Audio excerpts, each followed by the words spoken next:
लिल्लाहि नहमदुहु व नस्तईनुहु व नस्तगफिरुहु व नुमिनु बिही व नतवक्कलु अलैहि व नऊज़ु बिल्लाहि मिन शुरूरि अनफुसिना व मिन सय्यिआति अमालिना मन यहदिहिल्लाहु फला मुज़िल्ल लहु व मन युज़लिलहु फला हादिय लहु व अशहदु अन ला इलाहा इल्लल्लाहु व अशहदु अन्न मुहम्मदन अब्दुहु व रसूलुहु अम्मा बाद अऊज़ु बिल्लाहि मिनश शैतानिर रजीम बिस्मिल्लाहिर रहमानिर रहीम अल्लज़ीना यूफ़ूना बिअहदिल्लाहि व यनक़ुज़ूनल मीसाक़ वल्लज़ीना यसिलूना मा अमरल्लाहु बिही अन युसला व यख़शौना रब्बहुम व यख़ाफ़ूना सूअल हिसाब। क़ाल अल्लाहु तबारक व तआला वल्लज़ीना हुम लिअमानातिहिम व अहदिहिम राऊन। सदक़ल्लाहुल अज़ीम। रब्बि इश्रह ली सदरी व यस्सिर ली अमरी वहलुल उक़दतम मिन लिसानी यफ़क़हू क़ौली। मोहतरम बुजुर्ग हजरात और नौजवान भाइयों, अस्सलामु अलैकुम व रहमतुल्लाहि व बरकातुहू।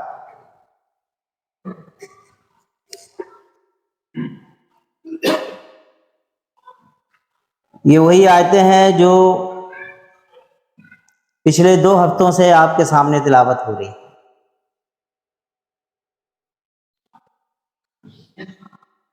और इस आयत के अंदर जो पहली सिफत है, उन लोगों की सिफत जो वारिसीन जन्नत, उन लोगों की सिफत जो दानिशमंद है, उन लोगों की सिफत जो इबादुर रहमान है। उसमें पहली चीज ये कि वल्लज़ीना हुम लिअमानातिहिम, ये वो लोग हैं जो अपनी अमानतों का पास रखते हैं। जो अमानतें इनके सुपुर्द की जाएं उसका हक अदा करते हैं। ये खाइन नहीं है, खयानत करने वाले लोग नहीं। और वारिसीन जन्नत कोई भी ऐसा शख्स हो ही नहीं सकता, दानिशमंदों की यह पहचान हो ही नहीं सकती, अल्लाह के असल बंदों के अंदर यह खबासत पैदा ही नहीं हो सकती कि वो खयानत करे। हमने हुजूर पाक सल्लल्लाहु अलैहि वसल्लम का वो मुख्तसर सा वाक़या आपके सामने बयान किया था कि आपको इस कदर लिहाज कि लोगों की अमानत, दूसरों की अमानत जो मेरे पास रखी हुई है वो उन तक पहुंचा दी जाए, उसके लिए आपने हजरत अली रजी अल्लाह ताला अन्हु की जान को खतरे में डाला।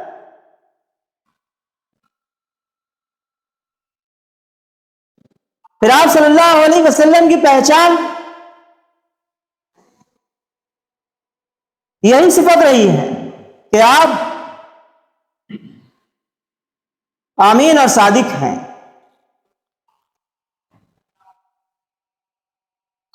और हमने आपके सामने ये बात भी रखी थी कि इंसानों के ऊपर अल्लाह तबारक व तआला ने खिलाफत की अमानत और ये बोझ उसके कांधों पे डाला है। खास तौर से वो लोग जो इसका शऊर रखते हो। फिर अल्लाह रब्बुल आलमीन के खास बंदों के ऊपर अल्लाह तबारक व तआला ने इस खिलाफत को तकमील तक पहुंचाया।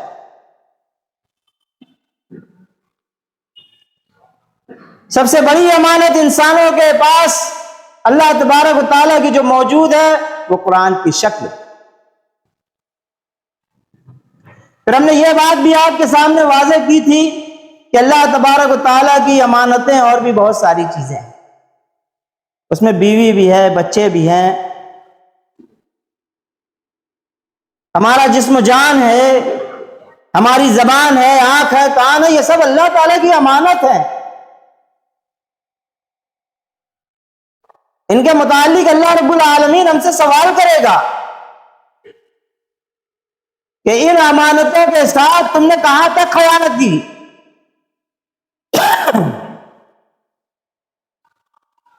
और इन अमानतों का कितना पास रखा।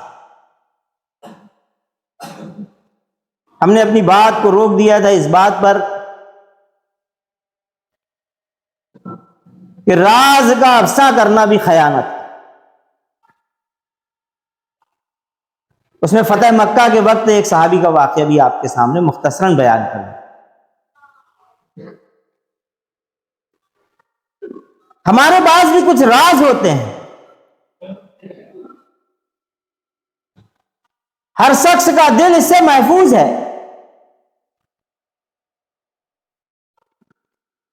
कि उसके सीने में राज रखे जाएं। अगर बहुत से राज नहीं है तो कम से कम कोई दोस्त और अहबाब के ही राज होते, कोई खास बात होती है जो कोई दोस्त हम पर एतमाद करके भरोसा करके हमें बयान कर देता है, बता दे। इसको भी अफसा करना खयानत। फिर इसी मुनासबत से उम्मत के अंदर जो शख्स भी जिस ओहदे पर फाइज, जिसका जितना बड़ा मकाम हो, उसके दोस्त अहबाब को, उसके घराने के लोगों को उतना ही हसास होना चाहिए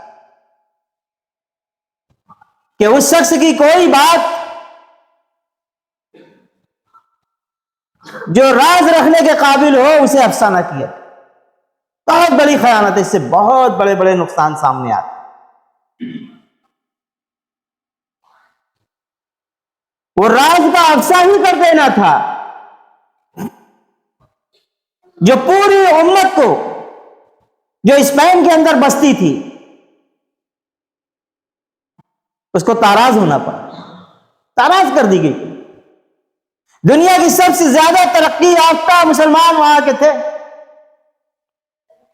दुनिया की सबसे बड़ी मस्जिद करतबा वहीं पर मौजूद। आज इसमें घोड़े बांधे जाते हैं, अस्तबल बना दी गई। दुनिया की अजीम और शान मस्जिद है। आज भी आप स्पेन जाएंगे तो मुसलमानों के इल्म की वो तमाम तर निशानियां आपको मौजूद वहां पर दिखाई दी। लेकिन जब वहां के लोगों ने राज को अफसा करना शुरू किया,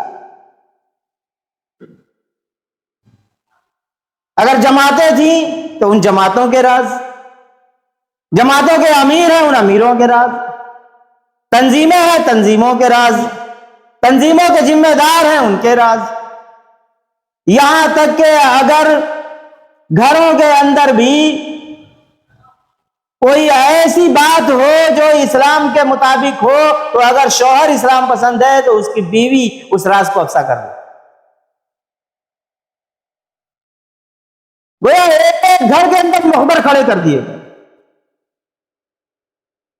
और उन्होंने राज अफसा करना शुरू किया। उम्मत के तमाम तर राज उन ईसाइयों के पास चले गए, सलीबियों के पास चले गए, शयूइयों के पास चले गए।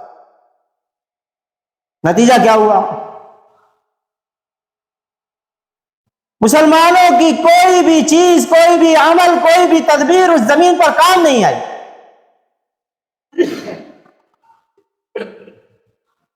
और वो कुचल कर रख दिए गए। मुसलमानों के वजूद से वो जमीन पाक कर दी गई। वो जहां मुसलमानों ने 850 साल हुकूमत की,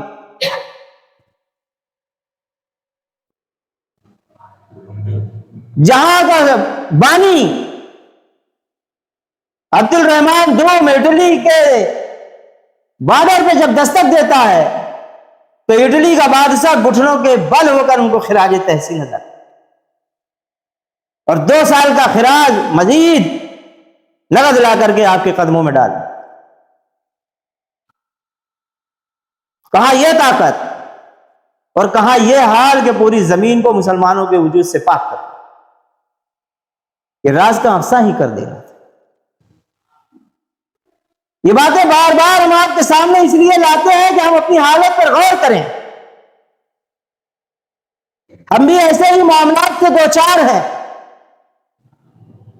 200 साल से ये उम्मत इन्हीं बातों का खमियाजा भुगत रही है, और ये 100 साल जो अभी गुजरे हैं, इस 100 साल में तो मुसलमानों को कीड़े मकोड़े की तरह रौंदा गया है। ये सिर्फ और सिर्फ इस वजह से है कि इस उम्मत के अंदर ऐसे खबीस लोग पैदा हो गए कि इसके राज अफसा कर।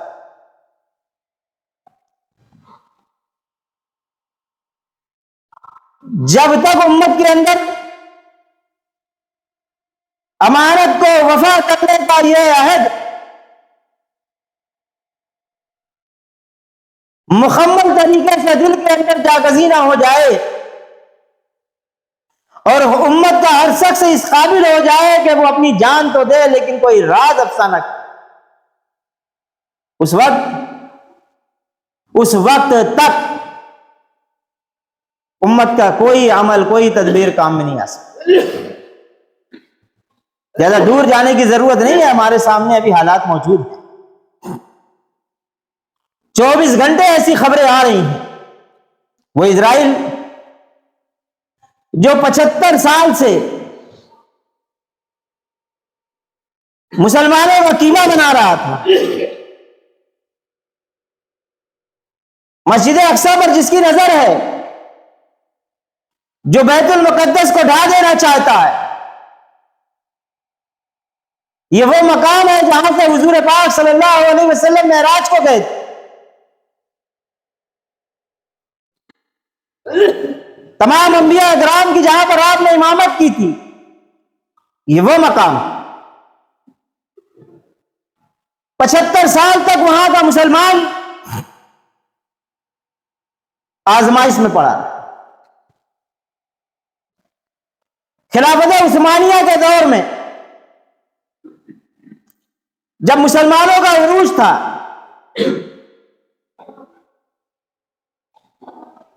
तो वहां का मुसलमान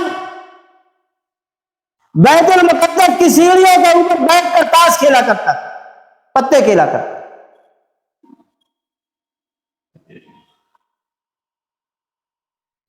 जब कोई दर्जमंद आदमी उन्हें समझाता था, उन्हें रोकने की कोशिश करता था, उनके अंदर अपने आबाए और अजदाद की रूह डालना चाहता था, और हालात उन्हें बता रहा था कि देखो तुम्हारे ऊपर तूफान उमड़ कर आ रहा है,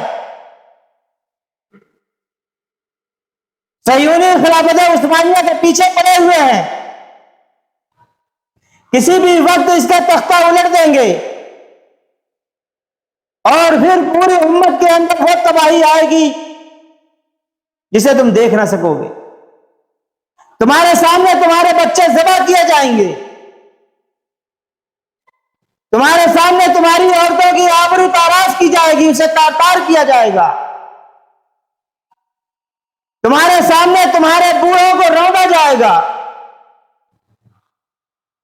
लेकिन वो ताश खेलने वाला, पत्ता खेलने वाले नौजवान ऐसे लोगों को जवाब देते थे कि अपने मुल्लागिरी अपने पास रखो। हालात बने। खिलाफत उस्मानिया भी जो टूटी है वो सिर्फ इसी वजह से टूटी। मुनाफिकों का जमघटा अब्दुल हमीद के दायरे में आ गया। खिलाफत के तमाम राज अफसा होने लगे, अमानतों में खयानत होने लगी।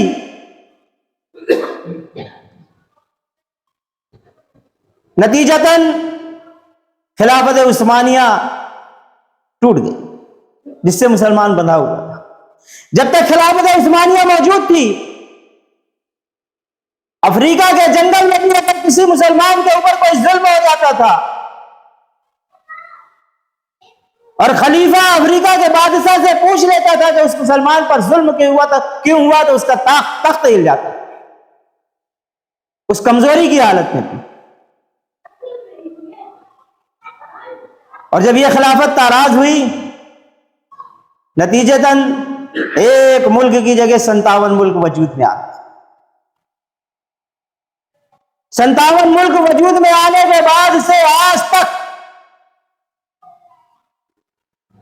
उन तमाम तर सीटों पर, कुर्सियों पर विराजमान जो लोग हैं वो सब के सब मुनाफिक, खासतौर से अरब के लोग। हर एक इसमें राज को अफसा करने वाला, एक दूसरे अपने आकाओं के तलवे चाटने वाला, अमेरिका के आगे सजदा रेज होने वाला, हालांकि वो काबे और मदीने का खादिम है, खादिम हरमैन कहलाता है, लेकिन वो सजदा करता है अमेरिका के कदमों में जाकर, गुलामी वहां की करता है, उसका खाना और किबला अमेरिका है। 75 साल से यही हालत थी और मुसलमान इस आजमाइश में पड़ा रहा। आखिर जब मुसलमानों में ऐसे लोग पैदा हो गए कि अमानत को अमानत समझने लगे, राज को राज समझने लगे और वो राज को अफसा होने से रोक दिया, मुनाफिकीन को छांट कर काट कर उन्होंने खत्म कर दिया, उसका नतीजा आज हमारे सामने मौजूद है। वो अपने आप को सुपर पावर कहलाने वाली ताकत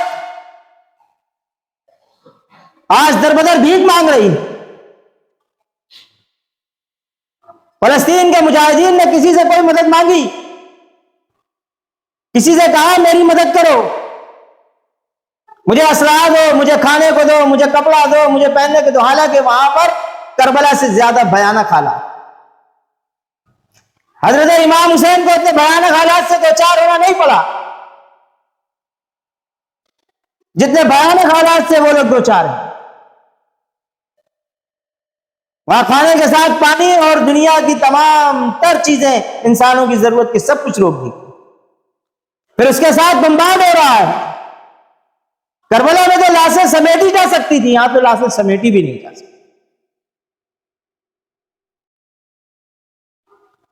इस हालात में है, लेकिन इसके बावजूद उस सुपर पावर को जो दुनिया के अंदर जिसकी तोती बोल रही थी, आज घुटनों पर ले आए।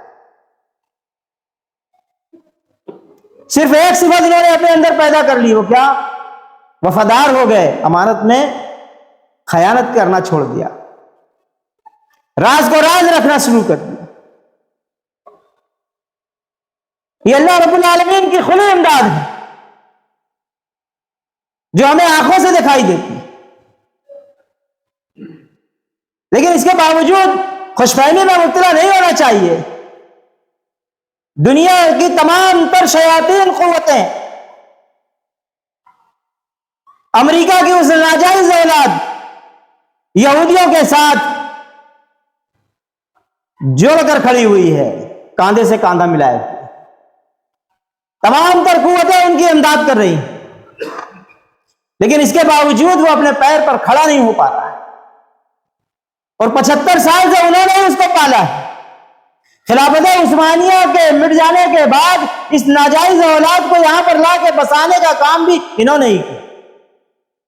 बरतानिया, अमेरिका और जापान और फ्रांस वगैरह जो आज भी उसकी इमदाद के लिए खड़े हुए। इसमें हमारा अपना किरदार क्या है? क्यों हुआ है? जब वहां पर एहतजाज हुआ, सारे ईसाई है, एक भी मुसलमान नहीं है उस मुल्क के अंदर, नाम गिनाने को, लेकिन यहूदियों के खिलाफ एहतजाज हुआ, मुसलमानों के हक में एहतजाज किया उन्होंने, फलस्तीन के हक में एहतजाज किया और वहां का प्रधानमंत्री खुद उस एहतजाज के अंदर शामिल रहा, नारे लगाए, अपीलें की कि यह बमबार जो मासूमों पर किया जा रहा है ये रुकना चाहिए। लेकिन हमारी हमीयत, हमारी गैरत तो दफन हो चुकी है। वो स्पेन जिसकी तारीख अभी हमने बयान की, निहायत ही मुख्तसर, हालांकि वो बहुत दर्दनाक तारीख है। वहां फुटबॉल का गेम होना था, उन्होंने कैंसिल कर दिया। आवाम उस मैदान में उतर आई, एक तरफ मजलूम इंसानों का कत्लेआम किया जा रहा है, और दूसरी तरफ हम फुटबॉल का खेल देखेंगे और दुनिया को दिखाएंगे।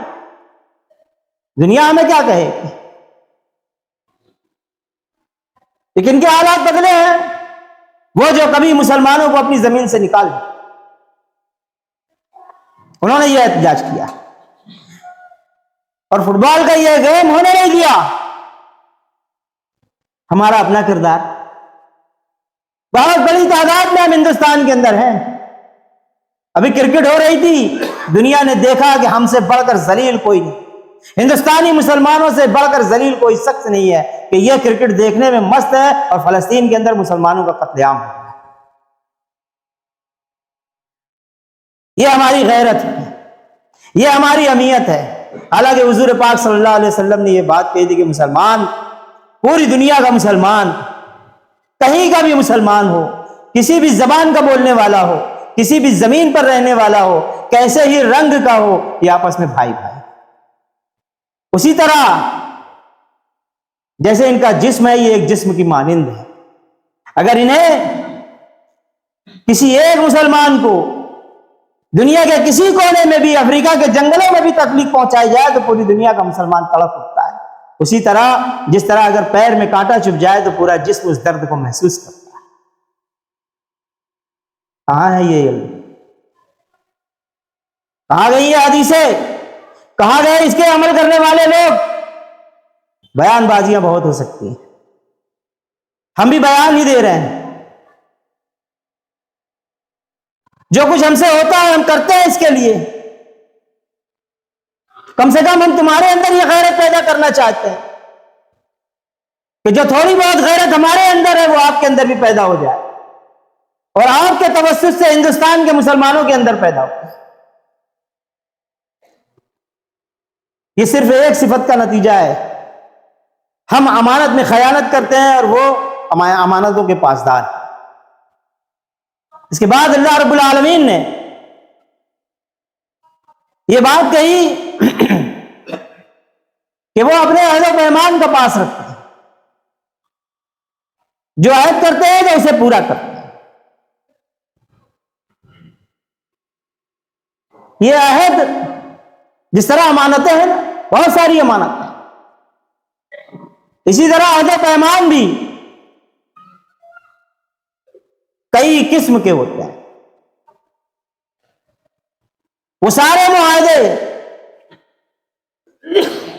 जो इंसान इंसान से किसी भी सूरत में करता है वो उसका अहद व पैमान है। वो मुआहदा जो इंसानों ने अल्लाह ताला से किया है यह भी इसमें शामिल है, और वो मुआहदा जो कौम और कौम के दरमियान होता है यह भी इसमें शामिल है, और वो मुआहदा जो फर्द और फर्द के दरमियान होता है वो भी इसमें शामिल है, और वो मुआहदा जो आपसे आप अपनी औलाद और माँ बाप से हो जाता है वो मुआहदा भी इसके अंदर शामिल है। हम पहली चीज को ले लें, वो क्या है? अहद हाजिली, जो अल्लाह ताला ने इब्तिदा में तमाम इंसानों से लिया था, और वो ये कि तुम सिर्फ और सिर्फ मेरी बंदगी इख्तियार करो। अल्लाह तबारक व तआला ने आदम के पुश्त से तमाम इंसानों को निकालकर उन्हें वजूद में लाया, बिल्कुल उसी तरह जैसे आज हम मौजूद हैं। फिर उन्हें गोयाई अता की और फिर उनके सामने यह बात कही कि क्या मैं तुम्हारा रब नहीं हूं? उन सब ने कहा कि यकीनन आप ही हमारे रब। तो अल्लाह ताला ने कहा कि गवाह रहो इस बात पर, उसी तरह जैसे मैं गवाह हूं तुम पर और यह जमीन और आसमान गवाह हैं, और तुम्हारे बाप आदम को भी हमने इस पर गवाह ठहराया कि तुमने यह वादा मुझसे किया है कि मैं तुम्हारा रब हूं। इसके बाद जब इंसान इस जमीन पर पैदा होता है तो यह चीज जो फितरी तौर से उसके अंदर मौजूद है वो इसी दीन इस्लाम पर खालिस तौहीद की बुनियाद पर पैदा, इसके अंदर तौहीद होती है। हुजूर ने यह बात इरशाद फरमाई कि हर बच्चा अपनी फितरत तौहीद पर पैदा होता है, फिर उसके माँ बाप या तो उसे यहूदी या ईसाई या मजूसी बना देते। वक्त चूंकि पूरा हो चुका है इसलिए हम अपनी बात को यहीं पर रोक देते हैं और इसके आगे इंशाअल्लाह आपके सामने अगले हफ्ते में बयान करेंगे। रब्बना तक़ब्बल मिन्ना इन्नका अंतस समीउल अलीम व तुब अलैना इन्नका अंतत तव्वाबुर रहीम व आखिरु दावाना अनिल हम्दुलिल्लाहि रब्बिल आलमीन।